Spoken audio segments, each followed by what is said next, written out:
math problem of the day is, how many divisors are there in this number right here?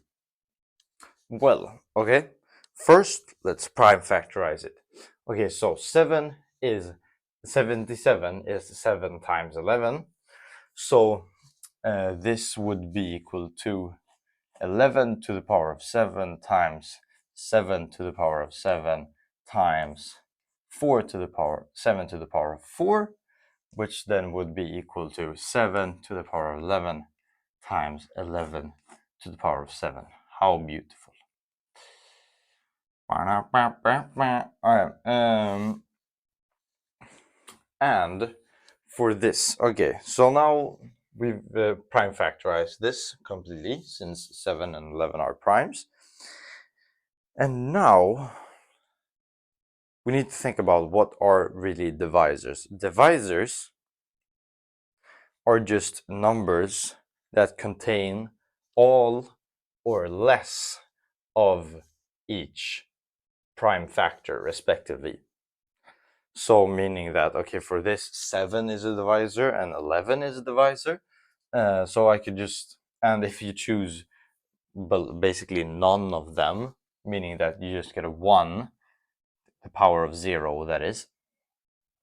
See that, okay, 1 is obviously a divisor, 7 is a divisor, 11 is a divisor, 49 is a divisor, 77 is a divisor, and yeah, and so on, so on. Yeah, so on, so on.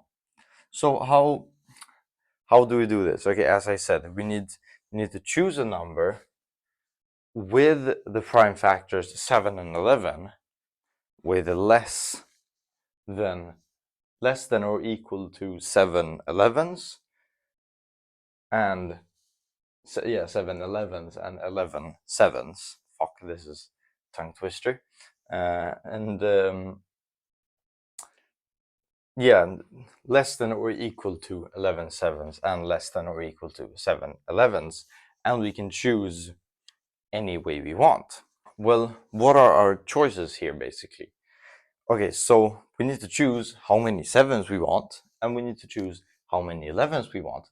And for the 7, we can choose, okay, we can choose 0 7s, meaning that you just multiply by 1, and we can at max choose 11. So therefore we have 12 choices for the 7, and for how many 11s we want, we can, as with the 7, we can choose 0 1 2 3 4 5 6 or 7 ones. So therefore we have 8 ones, 8 choices, and therefore the total amount of possibilities is just 12 times 8, which is equal to 96.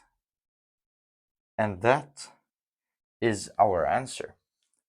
And some of you may have thought, I certainly did at first, was like, oh well, we're just choosing if I want to keep this 7, if I want to keep that 7.